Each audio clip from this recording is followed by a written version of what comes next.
Some love stories are written in gold. This one was written in blue, a single sapphire so famous that the whole world can picture it. Yet almost nobody knows the strange, quietly heartbreaking journey it took to reach the hand it sits on today. It passed through tragedy, through two grieving boys, through a secret that stayed hidden for years, and finally through a bombshell confession that turned everything people believed on its head. Because the truth of how Diana's ring ended up with Kate, and why Harry walked away toward something completely different, is far more human than any fairy tale ever told. It began in the spring of 1981, long before the ring meant anything to anyone. A shy 20-year-old named Lady Diana Spencer had just accepted a proposal from Prince Charles, and now she faced a curious little ritual. Instead of a ring already chosen for her, a velvet tray was carried out, glittering with options from the royal jeweler Garrard, emeralds, rubies, diamonds, each one dazzling under the light. Diana barely hesitated. Her eyes went straight to a bold oval sapphire, 12 carats of deep salon blue, ringed by 14 bright diamonds and set in white gold. It was not the most expensive piece on the tray. It was not custom-made. In fact, anyone with enough money could have flipped open the Garrard catalog and ordered the exact same ring. And that was precisely what raised eyebrows inside the palace. Royals were expected to choose something rare, something one of a kind, something that could never sit on an ordinary woman's finger. Diana chose the opposite. Some whispered she picked it because it reminded her of her own mother's ring. Others believed she simply loved how the sapphire matched the blue of her eyes or how boldly it stood out. Whatever the reason, she refused to change a single detail about it. She wanted it exactly as it was. That small act of quiet defiance said everything about the woman she would become, someone who never quite followed the script written for her. Within weeks, the ring was on magazine covers across the planet. Brides everywhere suddenly wanted sapphires instead of diamonds, a piece of jewelry that critics had dismissed as too plain, too available, too unroyal had become the most recognizable engagement ring on earth. Diana wore it through the fairy tale wedding watched by hundreds of millions, through the birth of two sons, through the slow unraveling of her marriage, and even after her divorce from Charles in 1996. She simply never took it off. What no one watching could have imagined was that this ring, so tied to her joy and her pain, would one day become the center of a mystery about loyalty, memory, and two brothers who would grow up to choose very different lives. Everything changed in the summer of 1997. Diana's sudden death in a Paris car crash left the world in shock and left two boys, William, 15, and Harry, 12, without their mother. In the quiet, painful days that followed at Kensington Palace, the brothers were gently told they could each keep something of hers, something small to hold onto for the rest of their lives.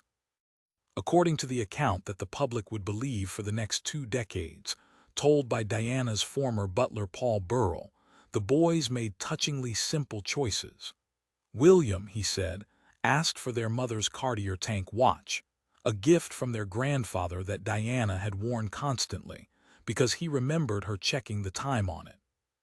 Harry, meanwhile, asked for the sapphire engagement ring, because it was the piece he remembered most vividly from his childhood, the big blue stone he'd noticed when he held his mother's hand.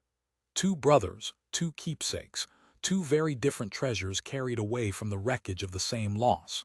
It was a story that felt right, the kind of tender detail that helped a mourning public make sense of an unbearable tragedy. And then the ring simply vanished. For 13 long years it disappeared entirely from public view. No photographs, no appearances, no mention. The most famous engagement ring in the world seemed to slip quietly into a drawer, tucked away with a mother's memory, waiting. During those years the two boys grew into men in the harsh glare of public attention. They lost their mother in front of the entire world and then had to grow up in front of it too, walking behind her coffin as children, becoming teenagers and then young adults under a spotlight that never dimmed. Whatever grief they carried it in a fishbowl, and somewhere in a private box sat that sapphire, holding its silence, holding a piece of Diana that neither the cameras nor the public could touch. Nobody outside the family knew exactly where it was or who truly held it. The world assumed it belonged to Harry, the boy who, the story went, had chosen it out of love. That assumption would go unquestioned for years. But the ring's silence was about to break in the most public way imaginable, and when it finally reappeared, it would spark a fresh wave of admiration, a romantic legend about brotherly love, and eventually, a flat denial from the one person everyone assumed the story was about. In November 2010, the Sapphire stepped back into the light. Prince William announced his engagement to Kate Middleton, his longtime girlfriend, and there on her finger, instantly recognized by everyone who saw it, was Diana's ring. The reaction was immediate and emotional. In a single gesture, William had placed his late mother's most famous possession on the hand of the woman who would one day become queen. He explained it simply and movingly. It was his way of making sure his mother was part of the day, present at a wedding she would never live to attend. The public melted, and almost at once, a beautiful story took shape around the moment. Since everyone believed Harry had inherited the ring back in 1997, the assumption was obvious. Harry must have generously handed it over to his older brother. Burrell fueled this version, describing a touching scene in which Harry told William, "Wouldn't it be fitting if she had Mummy's ring? Then one day that ring will be sat on the throne of England." It was painted as the ultimate act of selflessness, a younger brother giving up the one precious thing he had kept from his mother so that she could, in a sense, be crowned again. People called it noble. They said it was exactly the kind of kindness Diana herself would have shown. For over a decade, that was simply how the story was told. Then, in January 2023, Harry rewrote it. In his memoir Spare, he dismissed the whole beloved tale as nonsense. He wrote that the papers had invented a tender moment between brothers that never happened at all. According to Harry, he never gave William the ring because it had never been his to give. It was William who had asked for the sapphire after their mother's death, William who had held it all along. Harry, he claimed, had been perfectly happy to let it go.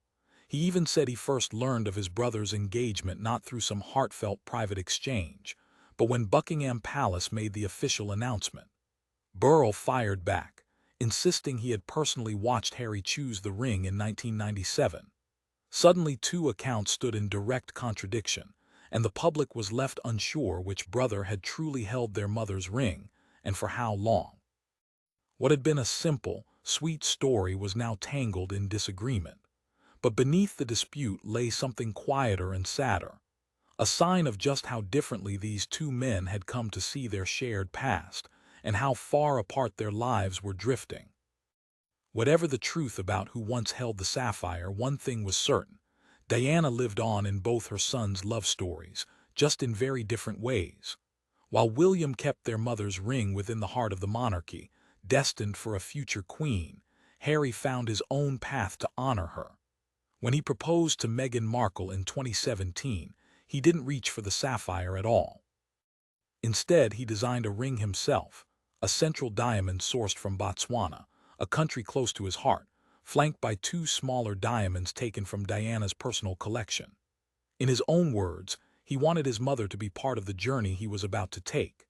It was the same instinct William had shown, love for the same lost mother, expressed through an entirely different piece of jewelry and an entirely different life. And Harry's life was about to diverge dramatically. Within a few years, he and Meghan stepped back from royal duties, left Britain behind, and built a new home thousands of miles away in California, choosing privacy and independence over palace tradition. The two brothers who had once walked side by side behind their mother's coffin now stood on opposite sides of an ocean, and it often seemed, opposite sides of a growing rift. There was a strange symmetry in it all. Diana's sapphire, bold, famous, impossible to ignore, remained inside the monarchy, resting on the hand of the woman who will one day be queen, exactly as the old legend predicted. Meanwhile, the fragments of Diana that Harry carried traveled a very different road, across the world, into a life she never could have pictured for her younger son. One brother kept their mother's memory at the center of the crown. The other carried her away toward a freedom she herself had always longed for but never fully reached. Perhaps that is the most fitting ending of all. Diana was a woman of two natures, devoted to duty yet desperate for freedom, bound to the palace yet always reaching beyond its walls. And decades after she was gone, her two sons seemed to split those two halves of her between them. The ring stayed. Harry left. And somehow, in their very different choices, both boys were still doing the same thing they had always done since that terrible summer in 1997, trying, in their own separate ways, to keep their mother close.